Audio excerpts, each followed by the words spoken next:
chocolate chips cookies. Half cup white sugar, 3/4 of cup dark brown sugar, half cup of melted butter. We're gonna mix it all.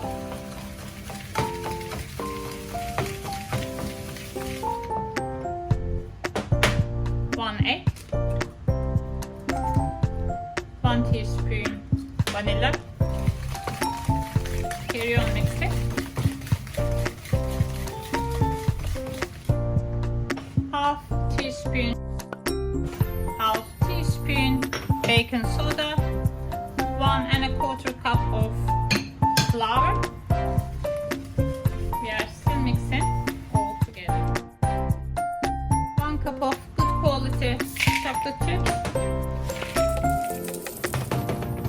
We're gonna keep it in the fridge for half an hour. Spin your cookie dough and then place them on your baking tray.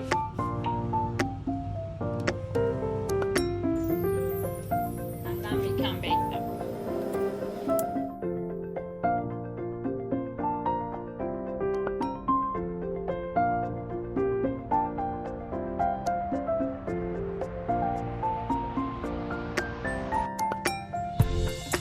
Perfect chocolate